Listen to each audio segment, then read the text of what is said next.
We are very concerned about what we see in the South China Sea.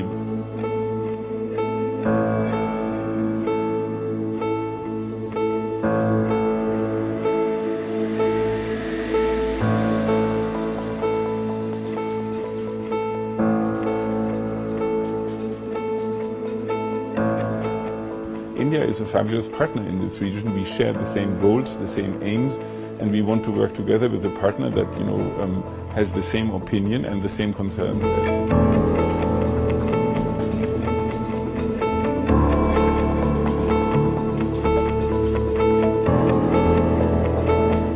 So, our trade volume with India is about a tenth of what our trade volume with China is.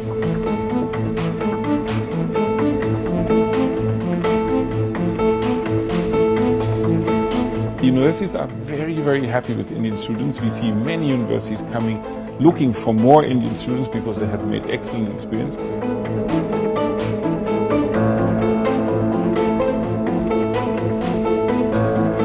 Because we see that German business is more and more interested in India.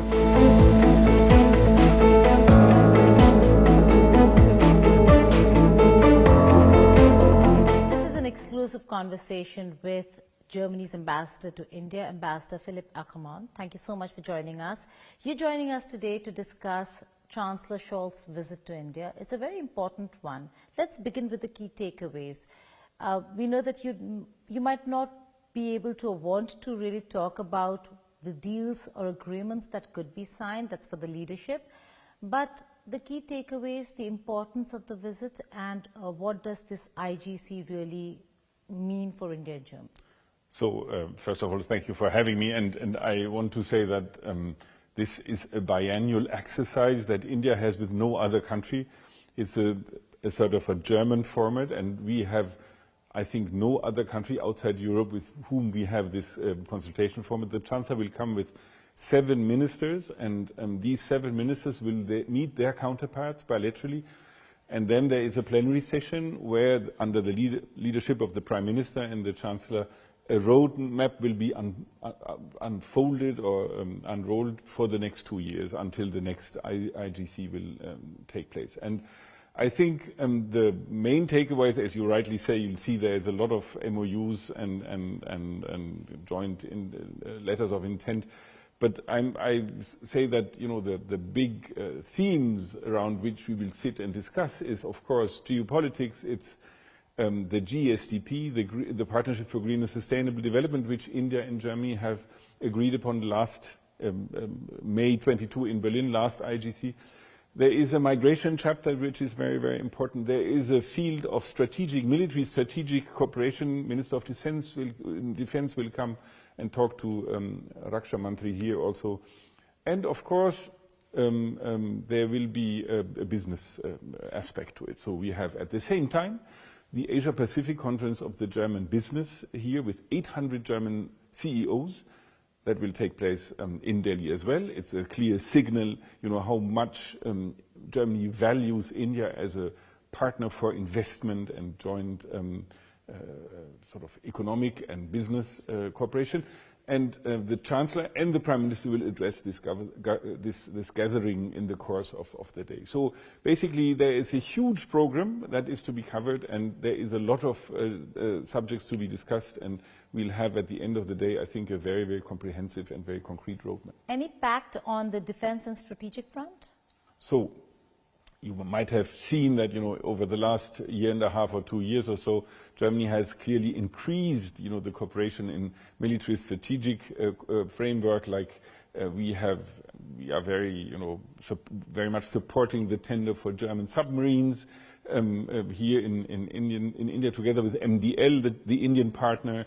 We have exercised together with the Indian Army. The Indian Air Force last August. We went to Coimbatore with the Tarang Shakti for the first time. There were a couple of German airplanes, fighter jets and transportation aircraft come here. We will have a frigate coming the day after the Chancellor's visit, and Chancellor will see the frigate in the port, will see the frigate when it calls on the port of Goa and the provision ship. And therefore, I think we've seen overall a more engaged Germany when it comes to the Indo-Pacific and working with the Indian Armed Forces in the future. So Chancellor Scholz will be in Goa? Yes, he will also. Oh, that's quite interesting. Okay. There are a lot of agreements and MOUs, you say. If you cannot tell us exactly what they entail, what's the money we're talking about over here? How much are the deals worth in terms of value? So it's very difficult to set an amount in euro on the table. But as you know, the Partnership for Green Sustainable Development goes for 10 billion euros over 8 years, and we'll have every year 1.3, 1.4 billion euros spent on these projects, which are basically all summarized under this partnership. And that's starting with relatively very, very cheap credit lines for public transport in Ahmedabad, in Bangalore, in Mumbai, but also reforestation projects in the northeast, or a school of agroecology in Andhra Pradesh.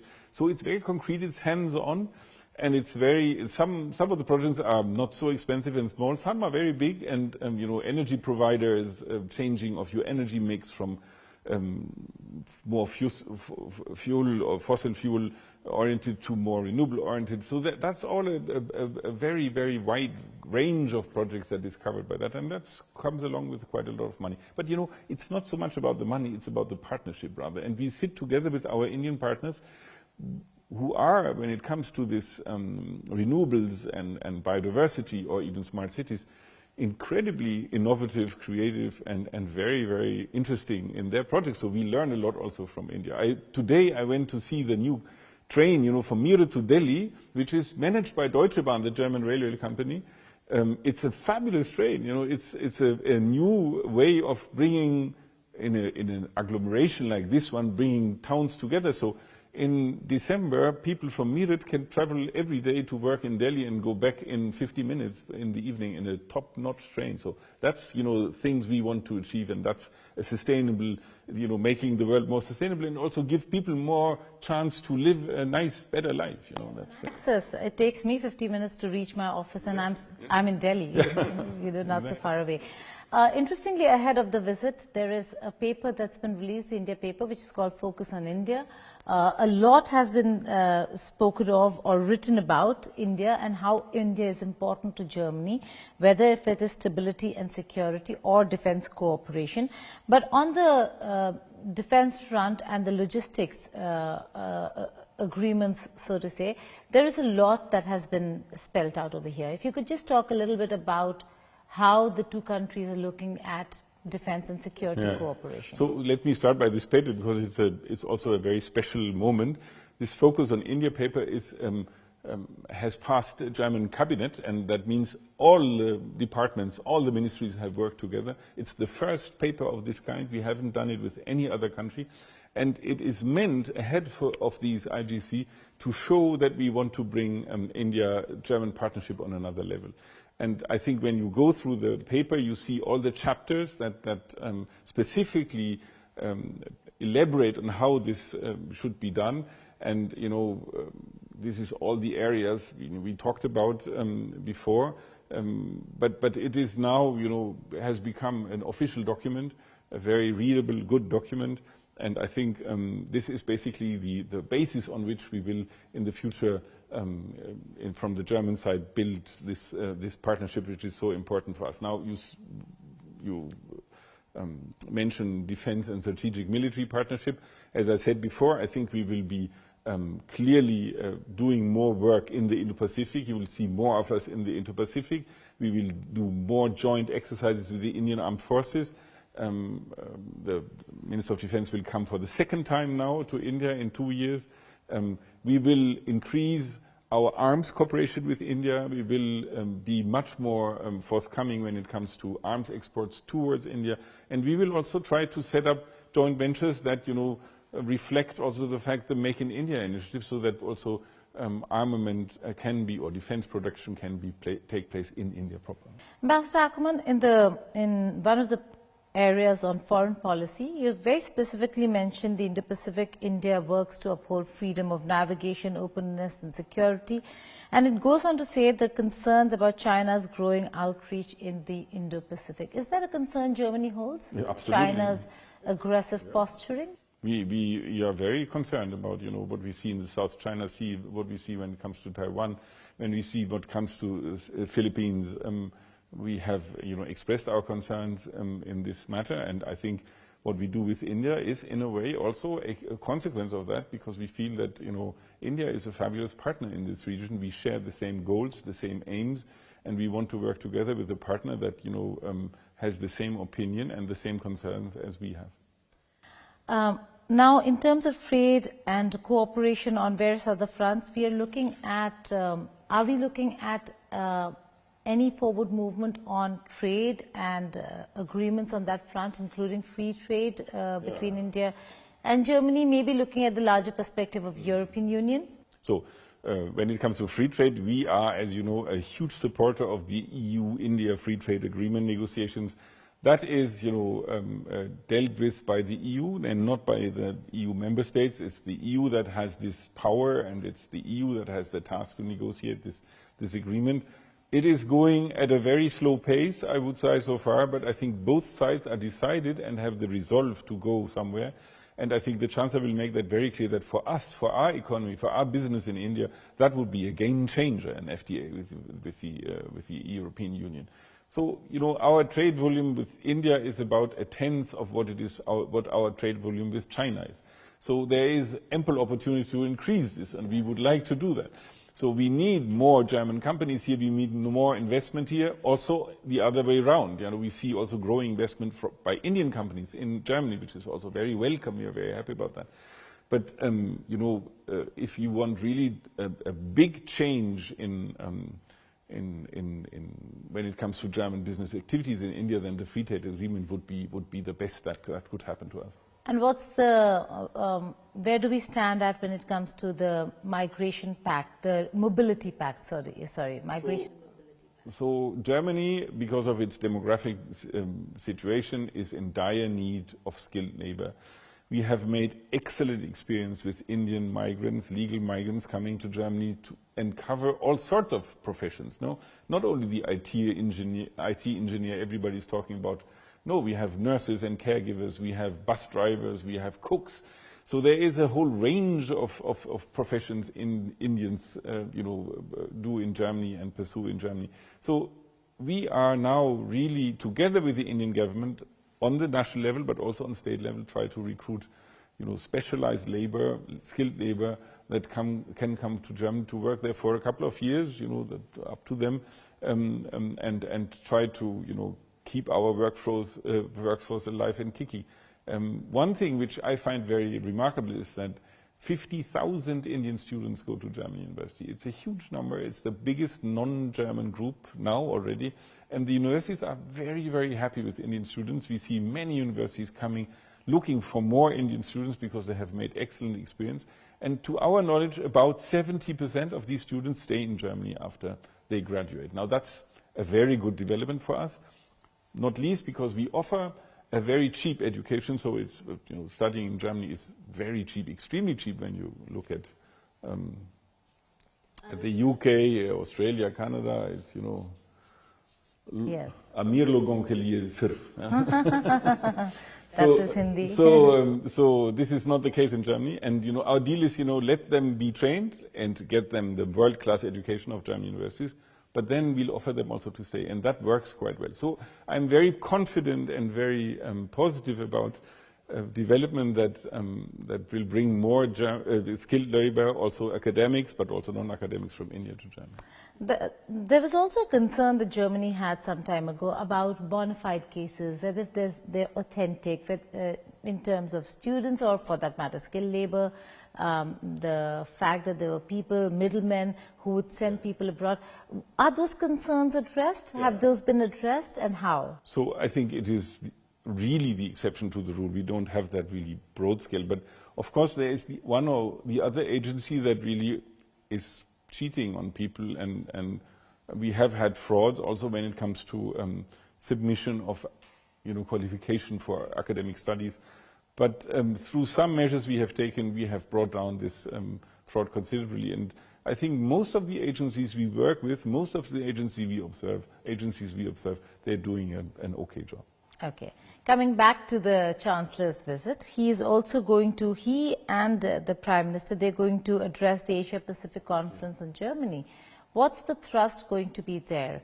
And of course, I did notice that it says Asia-Pacific and not Indo-Pacific, which has been a change. So you have to see that, the German companies, we are maybe the most globalized economy in the world. So German companies have made in the last decades an enormous effort to conquer Asian markets, to produce in Asia, and to make money in Asia, and they have succeeded in a certain way. Yeah, very well succeeded sometimes. So every second year there is a conference of the German business that comes together, gathering the CEOs and discussing on how one can do business in Asia. And this year, this biannual exercise takes place in Delhi at the same time when the IGC take place. That's a signal, I would say. Why? Because we see that German business is more and more interested in India. What are the reasons? First of all, I think India has made enormous progress over the last couple of years. You see infrastructure having been improved. You see a very digitized country. You see an enormous effort when it comes to ease of business on the state level. It's fantastic to see how much also the states compete in getting investment in their federal states. At the same time, we have the China problem. You should see that we have been somehow over-dependent on China, and there is a clear encouragement by the government to de-risk. So basically, the German companies look for other shores. They have learned that it is not good to put all their eggs in one basket.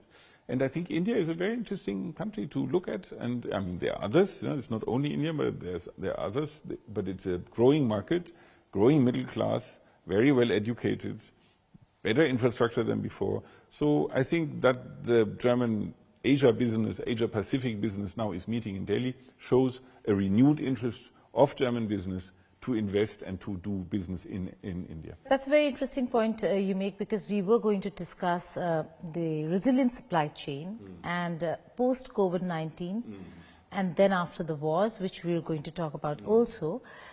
There has been a growing need to understand that there need to be alternatives. And I see a lot of countries look at India. You're looking at India, but what are the areas that still stop India from actually becoming an alternative? Because no matter what we are doing, we've not been able to do away with China as a critical part of the global supply chain. What is missing here? So I think global supply chains are very complicated. They are so globally interwoven that it is very difficult to really find the thread and isolate threads. So, I give you one example. 90% of the generic medication Germany consumes comes from India, comes from Hyderabad. But when you make the calculation, you see that 90% of the components that are basically come from China. So I won't say that supply chains are very, very tightly knit, and it's very difficult to unravel them.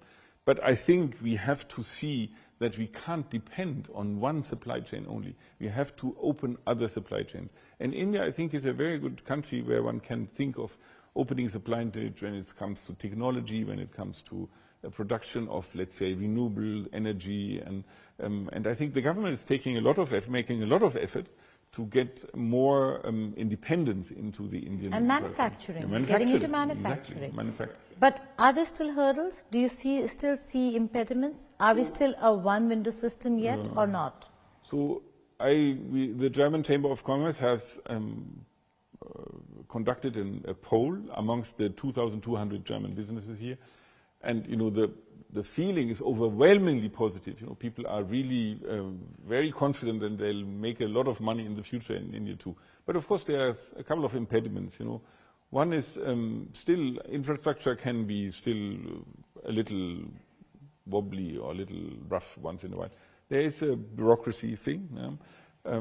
Third point may be erratic regulation. So what German business being used to these EU procedures find very, makes them very nervous is when the government comes up with new quality standards. All of a sudden, overnight you have to adapt. And I have to say that you can find ways and means to to settle these problems, but that makes German companies very nervous. And then there's also one aspect one should not forget is the legal procedures in India take a long, long time. You might win in the end, but you have to have a very, very long patience for that. That's maybe on the negative side. But other than that, I see a renewed interest. Empirically, I feel that new middle-class, Mittelstand, German medium-sized enterprises come to India in order to explore where they can set up shop. And I remember I had a very interesting guy from a textile producing company. He says, I have a big factory in China. I want to go to India. Now I'm going to 3 states and I'm collecting the best offer they give me, and that's good. It's good. States have become competitive too. Very States good. have become competitive. Now, the fact that we are staring at 2 very severe conflicts and wars, and Prime Minister Modi has been talking about peace and resolving conflict through peace. When the Russia-Ukraine war began, Germany had taken a very strong position on India and India's stance to do with Russia. Has that changed? Has that shifted? Is there an understanding as to why India needs to engage? He is in Russia as we speak, so that India needs to engage I think that our position was not very rigid, or so others might have been more rigid than ours. But of course we would have wished that the Indian position was a little more outspoken at the beginning. But when you listen to the Indian government now, when you listen to Dr. Jaishankar, when you listen to the Prime Minister, I think the concern and the worries about this war are very, very clearly heard by the Indian side. I think one can say that India is in disagreement with Russia when it comes to this war. And I think I hear that from Dr. Jaishankar's in the very eloquent way he describes things. And I think what we have seen with the travel of the Prime Minister to Moscow and then Kiev is that there is a will from the Indian side to think about how to bring along peace and how to find a diplomatic solution to that. I'm not very optimistic to say that will be found quickly, because I don't see in Russia any readiness to discuss a peace process in a fair and acceptable way. But I think that shouldn't stop us from trying hard, and I think India, if the time comes, can play a very important role. The other war, the Israel-Hamas war, Ambassador, has reached levels that are unimaginable when it comes to loss of civilian lives, and it continues. Now, even if you look at what they've done and their Israel's intentions of eliminating Hamas and now Hezbollah, there is a debate that's on whether if Israel is fair or Netanyahu government is fair in eliminating so many civilian lives, particularly so many children. I know that Germany has been insisting on Netanyahu halting the operations, at least in Gaza Strip, but to no avail. It's true. So let me say that my country has always been very clear in its defending Israel's right to self-defense. At the same time, and I think now is the time to very, very strongly think about it. Now that they have basically killed the head of Hamas and the head of Hezbollah, both of them, isn't it now the time to sit down and find a way to end this war in order to end this terrible loss of life? And you mentioned the children, it's 2 wars basically. It's one in Gaza, one in Lebanon. I think it's really now the moment, and basically also an obligation to sit down and find ways out of this crisis, because what is the end of this? Gaza is basically destroyed, and Lebanon now they start bombing the center of Beirut, where many, many innocent people will suffer from that. So I think Israel has had quite a success over the last couple of weeks in their struggle, or in their fighting Hamas and Hezbollah. I would, and my government very clearly underlined that, go now for a solution that is a negotiated solution. Bring the hostages back, very important, I think. Bring the ones who are still alive back to Israel, and find a way of ending this war. And that also means you have to find a solution how these two people, Palestinians and Israelis, somehow live together for the rest of their time. You know, this is something where I think there is not a lot what we hear from the Israeli government. What is the plan for the after-war period? That's true. Also, the fact that they've not even spared UN peacekeeping forces. They're going ahead attacking and saying that they're going to continue doing that. Is there a way that the international community is going to come together to really stop this from happening? Yeah, I think that my government has strongly condemned that, and I think we have to sit down and try to find ways and means to convince Israel to not continue to do that. There is, of course, the UN, but I think the relation between Israel and the UN is basically broken. There is no credibility in Israeli eyes. Israeli eyes don't see the UN as credible anymore. And therefore, I think you have to, through allies and friends, make clear what you expect from Israel right now. But even the Americans, who have been very, very engaged, have not, they didn't materialize their peace plan or their ceasefire plan hasn't materialized yet. So it's a very tough problem. Before I let you go, my final few questions. Cooperation in fight against terrorism. Terrorism is a very important area of concern for India. What's the kind of cooperation that we could look at? In fact, we've just seen and witnessed a terror attack in Kashmir, in Ganderbal, and very close to an area that was critical infrastructure against China, and terrorists coming from Pakistan. So for India, it has been a huge problem. And I ask you this is because I know that the G4 wants to be a part of the UNSC only to be able to stop those who do not allow terrorists to be designated at the United Nations Security Council. So what's the cooperation there? So, I mean, there is a lot of cooperation when it comes to cybersecurity, to protect, the infrastructure. There is a lot of cooperation in the intelligence field. So there, terrorist fighting needs concrete and very, very hands-on cooperation. And I think there's certainly room for improvement. There is a lot of going on. But, we are all exposed to terrorism. In Germany, you have, lately again, somebody who wanted to attack the Israeli Consulate General in Munich, and he was caught, thank God, but there's another, always we find single persons who, in, the framework of an IS ideology, go after Jewish or other institutions in Germany. So basically, that's a plight all our countries are suffering from. India has a very, very hard story with terrorism,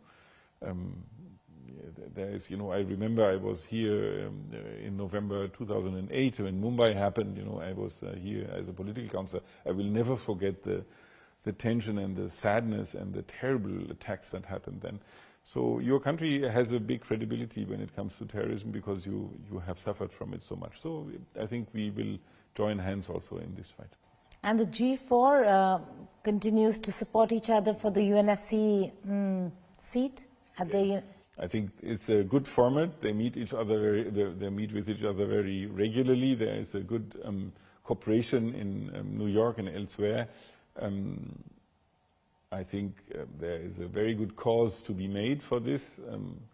And the interesting thing is that everybody says the Security Council should be reformed, but nobody says how. And, some of our friends in the Security Council, I would not exclude that there's more lip service than real resolve to do that. Yeah. So I think it is worth fighting for it. It must come at some stage.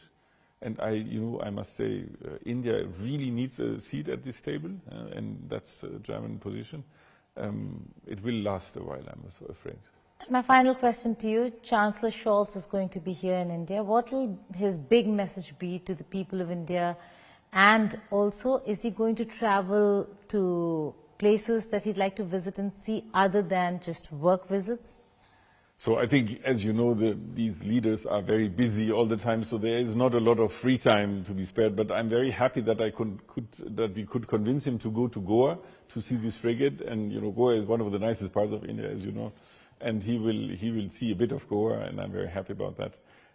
I think his message is India and Germany are partners with a great future, and we need to elevate this partnership to another level.